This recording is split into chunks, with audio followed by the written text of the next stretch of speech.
Hello and welcome everyone. I'm Tom Bowley, Chief Market Strategist at earningsbeats.com, and this is a special episode of Trading Places Live, calling tops in U.S. equities. Before we get into that, I do want to take you over to earningsbeats.com. Those of you who are new to Earnings Beats, I'd like to welcome you and offer you an opportunity to join us and join our community. You can subscribe to our free Earnings Beats Digest newsletter by typing in your name, email address, hitting that subscribe button. This is a newsletter that I publish 3 times a week, Mondays, Wednesdays, and Fridays. Normally it is out by usually 8:30 a.m. Eastern, which is about an hour before the market opens. This is just a way to get used to some of the things that we look at in the market, things that are really important to us. There's absolutely no cost whatsoever. No credit card required. You can unsubscribe at any time. We'd love to have you. Just go to earningsbeats.com, scroll down, and find this sign up area for our free Earnings Beats Digest newsletter.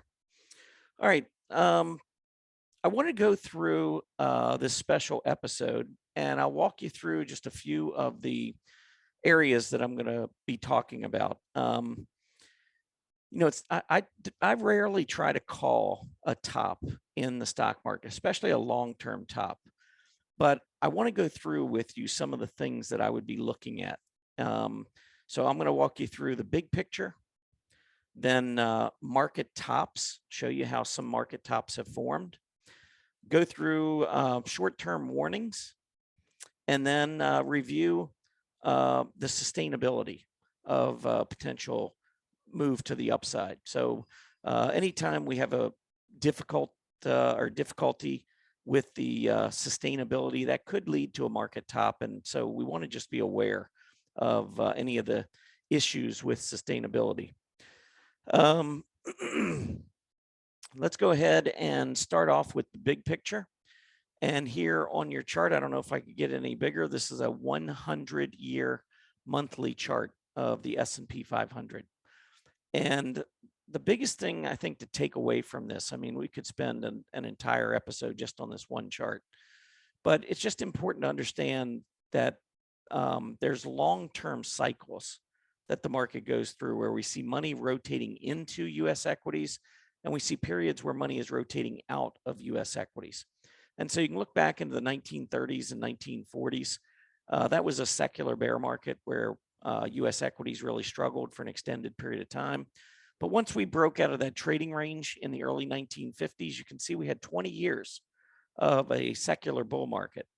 Then we went through another 12, 13 years of a secular bear market before breaking out to another 2-decade period where U.S. equities were in favor, and we had a secular bull market. And then once again, went through about a 12, 13-year period in the 2000s up through 2013, where we just went sideways. And you can see the pattern here is almost identical to what we saw back in the 70s and early 80s, and not too far from what we saw back in the 30s and 40s. History really does tend to repeat itself. But when you break out of these lengthy sideways consolidation periods, these secular bear markets, that leads to historically about 2 decades worth of movement to the upside. And that breakout occurred in 2013. So it's one of the reasons why I'm consistently bullish on the market. And even when we do pull back, I'm constantly referring back to this chart. We went through the pandemic in 2020, went through the trade war in 2018. This was a common theme. Look at the big picture. The big picture is telling us we're going higher. These are going to be blips on the radar, these pushes to the downside. So anytime you're, thinking about calling a top in the U.S. equity market, you need to understand that it's within the confines of a secular bull market. That's what we're in right now. It doesn't mean we can't pull back. It doesn't mean we can't have big declines like we saw in 2020. If you look back to this 20-year secular bull market, 1987, we had the crash. So that didn't occur in a secular bear market. It was in a secular bull market when we saw that. Back in the 1950s and 1960s, I believe we had 4 recessions during that 20-year period. So just because it's a secular bull market doesn't mean that we can't go through periods of weakness. And I think that's really important to understand. The long term, the big picture is higher, but we still have the possibility of short term moves to the downside. Another big picture factor to consider is the relationship between the stock market and the bond market. Wall Street portfolio managers, hedge fund managers, they have a decision to make every day. If they have $1 to invest, they have to figure out how they want to break that dollar down. Do they want to invest in securities, equity securities, or debt securities? They want to invest in the S&P 500, or do they want to invest in 10-year treasuries? Those are real life decisions that have to be made every day. $1 invested in the S&P 500 is $1 that cannot be invested in the 10-year treasury, and vice versa. So when you look at the yield on the 10-year treasury, which moves inversely to the actual price of the 10-year treasury, what you see is the yield and the S&P 500 tend to move in the same direction. And when you go down here to the bottom of this chart, this is a correlation indicator, which shows this blue shaded area highlights the times when we see positive, very, very strong positive correlation between the S&P 500 and the 10-year treasury yield. And you can see it happens quite often. When you go into the red shaded area down here, this highlights the times that we've seen inverse correlation, where they move opposite one another. Rarely does it happen. You know, maybe every 2-3 years, we'll see it dip just slightly into this inverse correlation area before reverting back up into positive correlation. So the reason I bring this up is it's really important to understand the relationship here. When the S&P 500 is going up, normally it's because yields are going up at the same time. And that might not make great common sense. You might think, well, when yields are going up, when interest rates are going up, that would not be good for stocks. But it actually is good for stocks. The reason that the yield would go up and that folks would sell bonds is because they're expecting the economy to strengthen. And when the economy strengthens, profits go up. And when profits go up, the S&P 500 stock prices go up. And when you look at this, you'll see throughout history that when we get periods of movement to the upside in yields, that's when we tend to have our big moves in the S&P 500. So 2012 through to almost the beginning of 2014, big move up in the yield. S&P 500 in a year and a half went up 32.9%. Now here, only about a 6-month move to the upside, and I probably didn't even necessarily needed to shade that area. I mean, we could just have one long period of decline. No matter how you look at it, the return on the S&P 500 during these periods of decline, not very good. Certainly not as strong as what we saw back here when we rose 32.9%. Now, when the yields were going up here in 2015, then again in the latter part of 2016, you can see that the S&P did make decent moves, not huge moves, but decent moves to the upside. Then you've got 2017 through, maybe a year from late 2017 to late 2018. S&P 500 went up 19% while that was happening. While the yield was going back down for the next year and 3 quarters, you can see the S&P 500 almost went nowhere. Basically, very choppy, down, up, really far down, back up. But over the course of this entire move to the downside, the yield really didn't do a whole lot in the, with the S&P 500.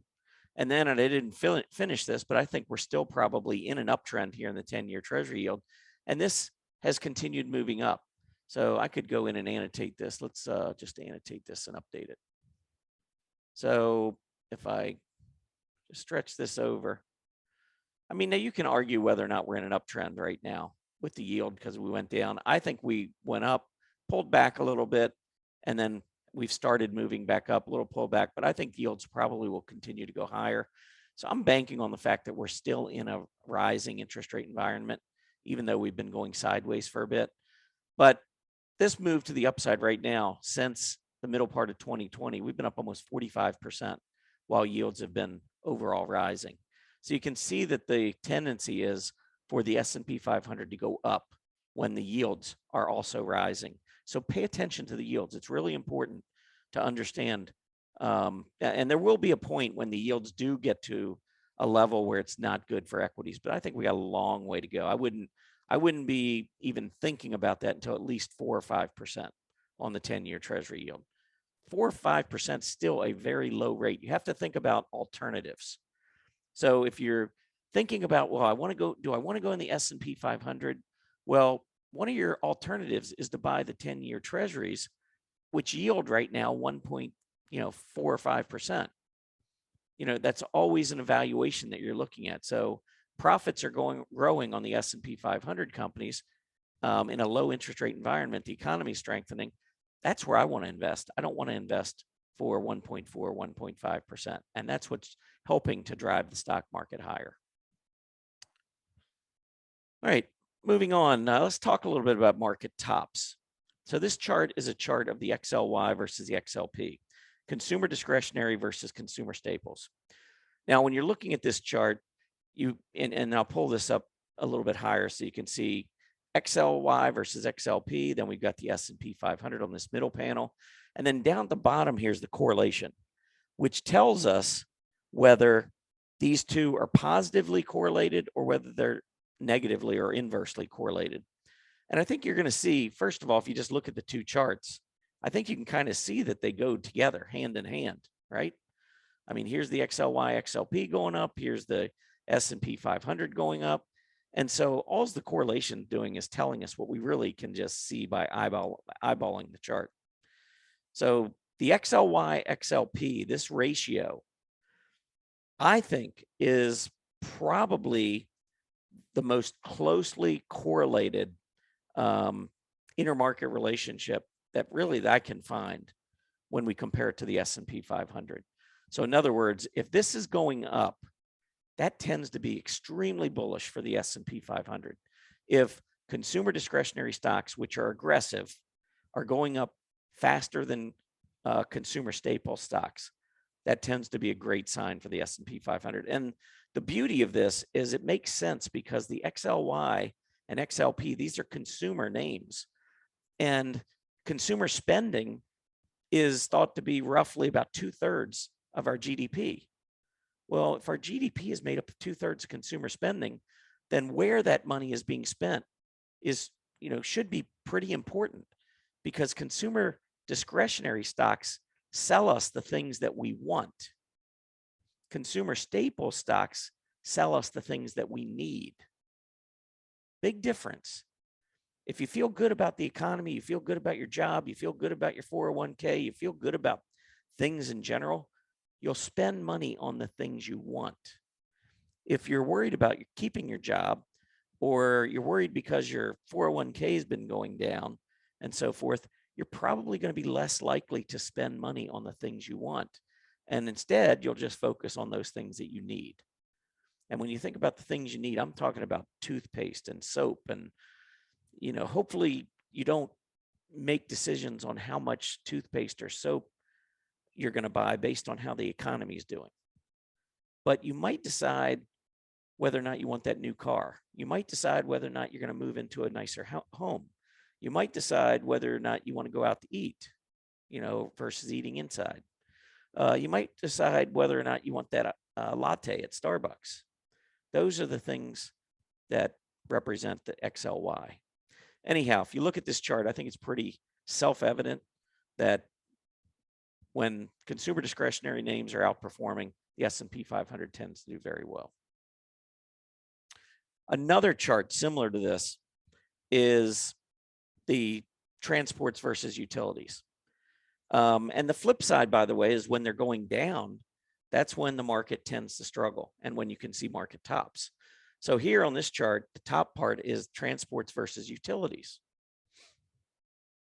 Well, when the economy is strengthening, when the market, S&P 500 is going up, we should see transports outperforming utilities. If not, then probably the stock market's going to have some issues. And I think this chart bears me out. Starting in 2009, when we started the last big move to the upside, here was transports versus utilities going up. And look at the S&P 500. During this period of time, the S&P rose 99% in 2 years. How about from 2011 to 2015? Over this period, 88.7% on the S&P 500. Here, we're going higher, 39.4%. Here, we're going higher, 106.3%.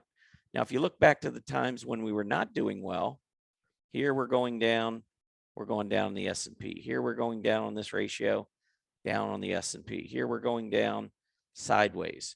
Here we're going down choppy, but mostly sideways to down.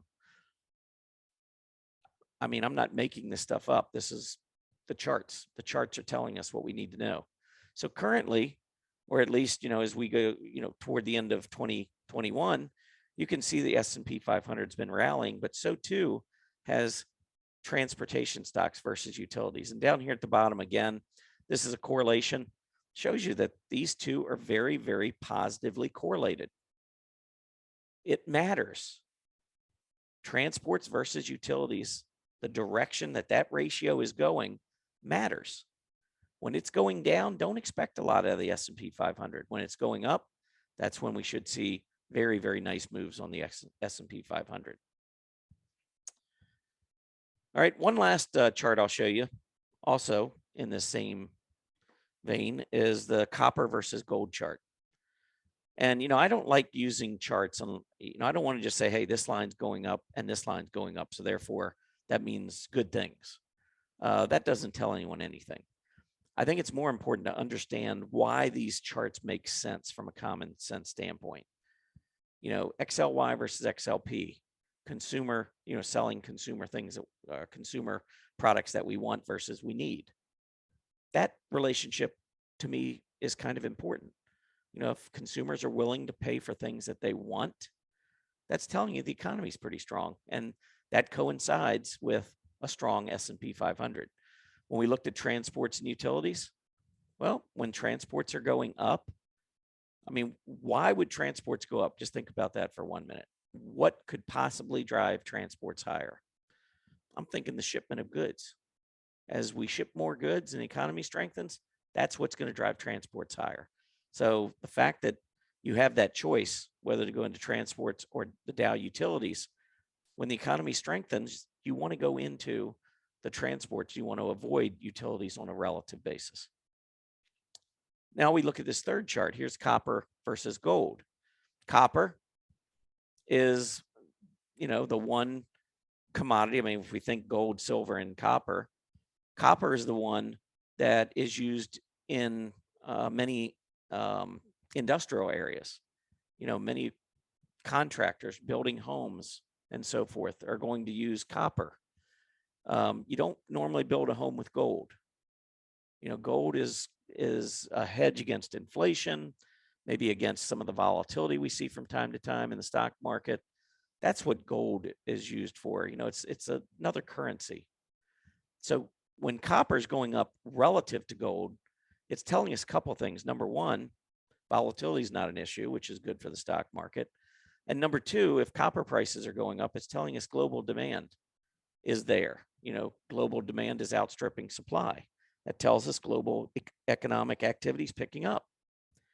So when copper is going up faster than gold, let's take a look at what goes on here. Well, this goes back a little bit further. I'd have to go back a little ways. But anyway, you can see copper was going up. 66.2% is where the S&P 500 went up while it was rising.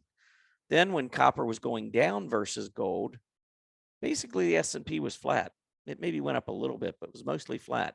Then we had copper versus gold taking off, and the S&P during this period went up almost 28% in less than a year and a half, or right about a year and a half. Then 2018, 2019, copper going down versus gold, S&P 500 very choppy and mostly flat. And then here we break out, we start moving up copper versus gold, and there's the 69% move in the S&P 500.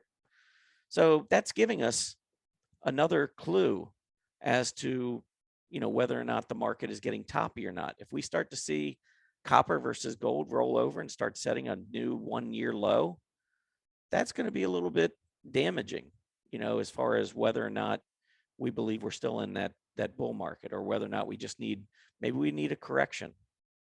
Remember, we can have cyclical bear markets within secular bull markets. Had a bunch of those back in the 1960s. All right. How about short-term warnings?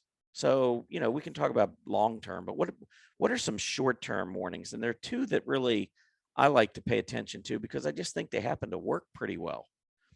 Number one is the volatility index versus the S&P 500. And I pull this up on correlation because if you follow the stock market, you follow volatility, what you'll find is that when the stock market is getting hit to the downside, volatility spikes. And when the market's going up, volatility contracts, comes back down. So there's this inverse relationship, and we look at correlation, you'll see that we stay down here near -1. It's almost perfect inverse correlation much of the time. But notice there's these spikes, almost looks like an EKG or something. What's going on here with these spikes? Well, we don't spike because the S&P 500 is going down and the VIX is going down. What these spikes are is it's telling us we're moving more toward positive correlation. These two are going in the same direction for a period of time. Well, I've not seen a period where the S&P goes down and the VIX goes down. When the S&P goes down, the VIX goes up. The only time we see this positive correlation is when the S&P is going up, but the market is still like getting a little bit more nervous. Normally, like I said, when we're going up, the VIX is going down. But what happens when the S&P goes up and the VIX goes up and we get these spikes? Well, let's take a look just at the last several times it's happened. Here, this is back in 2019, beginning of May. We actually went positive. So while the S&P was going up, look at the VIX going up. And when that happens, it's just telling us the market is getting more nervous. So it's not going to handle bad news well. And that happened to be, I think we had the trade war in the fourth quarter of 2018. And then we had another big mess with the trade war in May of 2019. Well, when that bad news started to hit, the market wasn't prepared to handle it well. Why? Because it was already nervous. Market was nervous, doesn't handle bad news well when it's nervous. I mean, you can see what happens in February and March. The S&P going down, the VIX was on the rise, and the VIX absolutely explodes to the upside. But here, with that VIX moving up with the S&P 500, we had a pullback. It wasn't horrible, but it was a pullback. Here we move up, got a little bit of a pullback afterwards, not a lot, but I would say maybe we had a little bit. How about this signal? September of 2020, I actually wrote a blog article in my Trading Places blog in September of 2020, exactly when this was hitting, and I talked about it. Went way above. This was the highest reading I've ever seen, highest positive correlation. Check out, as we were going up right toward the top, see, this was coming down all the way until mid-August. And then as we moved up this last stage, the VIX suddenly went higher. And that caused that move to the upside in the correlation. And back down we went on the S&P 500. And if you look at this period, this one actually did not work very well. We kept going higher. But this one right here, we pulled back within the next couple of weeks. And then in November, we started getting the signal again. And just a couple of weeks later, here we go back to the downside. So anytime you've got the S&P 500 going up and the volatility index also going up, and you move into positive territory here or positive correlation, you want to at least recognize that the risks are elevated. Not that there's a guarantee we're going to have a sell-off. Doesn't always happen. But as a trader, a successful trader, you have to understand when the market's riskier. And in this case, right now, with this chart anyway, it's a riskier period. Next up, CPE. This is our CPCE. This is the equity only put call ratio. And what I would say is that we go through periods where we get into these ranges. And the lower numbers here mean the market's getting pretty complacent. A lot of folks trading more calls than puts. Remember, this is puts divided by calls. So it's going to be a lower number when there aren't as many puts and there are more calls. That would send the numerator lower, the denominator higher, and would lower the percentage. And so you can see the ranges that we get into.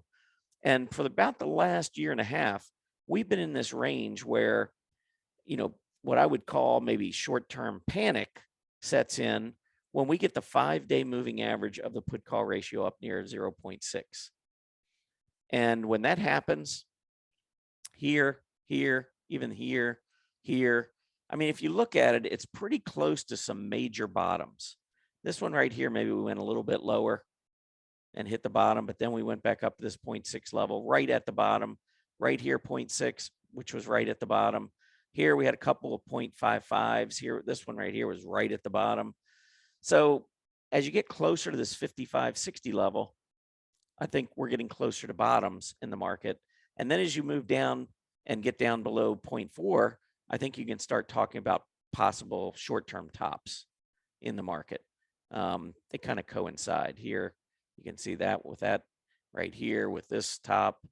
So it's just gauge and using sentiment, because most option traders, they get really excited at the end of moves. After the market's been going up, then they just ready to throw the kitchen sink at it, thinking it can't possibly go down. That's when it goes down. Same when it's going down. When the market's going down, everybody wants to, get into the puts. And look how the puts just escalates as it goes further and further. More and more puts are being played until finally you just get to a crazy pinnacle. And, the bubble just pops on the options traders. All right. Last thing I wanted to do is just talk about sustainability. I just want to give you a couple of charts that we can go through here quickly. Transports. Here is the S&P 500, and here's the transportation index. Now, this is not a relative chart. This is just an absolute chart. When transports are going up, these are the 4 blue arrows right there. Look at what the S&P 500 is doing, going up. And if you look down here at the bottom, there's your correlation. S&P 500 and the transports very positively correlated. How about the XLK, which is technology ETF, versus the S&P 500? Well, you can see these moves to, we've been going up for the last, 12 years. And as we keep going higher on a relative basis, technology versus the S&P goes up. Technology is just grabbing the S&P and pulling it with it to the upside. And you can see down here in the bottom, this correlation, mostly in positive territory. And the last one I'll show you is the XLY versus the S&P 500. Very, very similar chart, moving up, breaking out, moving up, breaking out, and just recently moving up and breaking out again. So as we move up in this area of the market relative to the S&P 500, we also see the S&P 500 going up, and that results in this positive correlation as well. So, I mean, we tried to get through as much as we could in a, roughly 30-minute show. There's a lot more we could go over, but those are some of the keys, I think, that we really want to focus on. So with that big picture, keep an eye on that S&P 500 100-year monthly chart. It's really important. Check out that relationship between the S&P and the 10-year Treasury yield. Also, for market tops, watch the XLY versus XLP. Consumer stocks give us clues. Transports versus utilities, copper versus gold. Short-term warnings, watch the VIX, watch the equity-only put-call ratio. And then for sustainability, transports, technology, consumer discretionary, and, probably could throw that copper in there as well. When copper's going up, the market tends to do well. All right, that's it for me. I hope you've enjoyed the presentation. This is a special presentation of Trading Places Live, calling tops in the U.S. equities. Also, just be sure to go over to Earnings Beats and check out our free newsletter. I'd love to have you join. Everybody have a great day. Happy trading. Hey, Grayson Rose here with StockCharts. Thank you so much for watching. I hope you enjoyed that video. If you did, consider giving it a like down below, maybe leave us a comment, and if you're new to the channel, you can subscribe at the link up above. We're gonna bring you daily content from an incredible collection of technical analysts and financial experts.